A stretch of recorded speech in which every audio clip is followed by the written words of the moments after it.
Enters. Today's champion spotlight covers a dashing hero.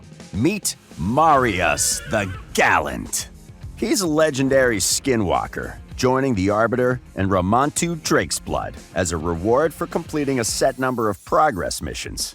Marius is no regular horseman. Oh no. This defense champion rides into battle with a debuff that was previously only available to Raid's biggest, baddest bosses and one other legendary champion.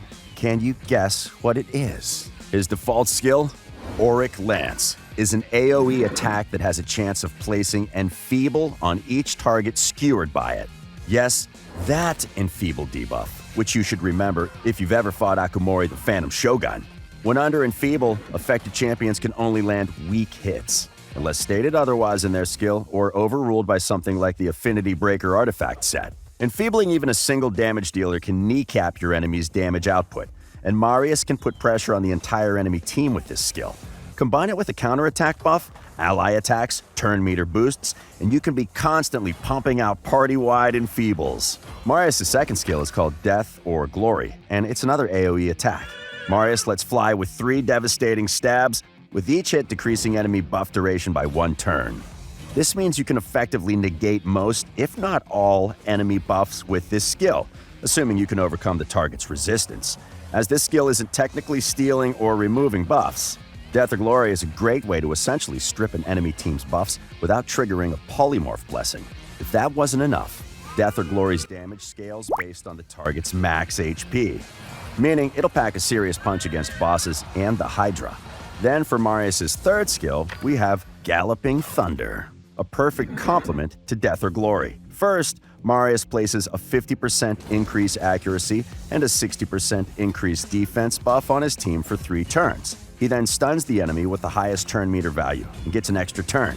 As the stun targets the enemy who is about to take their turn, you can absolutely wreck the other team's rotation with a well-timed Galloping Thunder. Marius can then ride boldly forward with the extra turn and tear through his enemy's buffs with Death or Glory, thanks to the increased accuracy buff.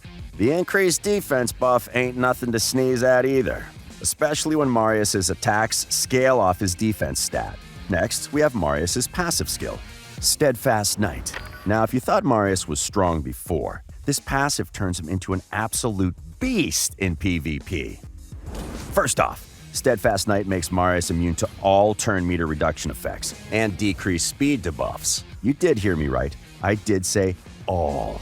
Next, if anyone tries to reduce Marius' turn meter, or if a mythical champion changes form, Marius will immediately counterattack with his default skill. Remember those Enfeebled debuffs from earlier? Yeah, those will stack up quickly if you don't respect this passive. As you can imagine, this passive is an excellent counter to arena teams that focus on lowering your speed and turn meter. Pair Marius with enough accuracy and a little bit of luck, and he can blunt an opponent's opening strike and ensure his team can mount a devastating countercharge.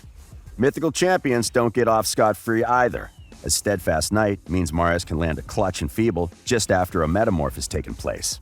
Finally, Marius has an aura skill that increases his team's defense by 35% in all battles. Coupled with the increased defense buffs from Galloping Thunder and his Enfeeble debuffs, he can make his team a tough nut to crack. Outside of arena battles, Marius thrives against bosses and in tricky PvE locations, where enemy champions have high HP or focus on turn meter manipulation. When it comes to stats, accuracy, defense, and speed are the things to focus on. High accuracy is crucial for taking advantage of Enfeeble debuffs.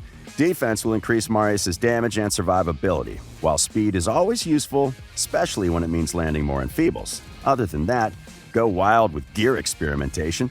Here are a few artifact set suggestions on screen, and we can't wait to see what builds you all come up with. Our recommendation? Equip him with gear that grants him a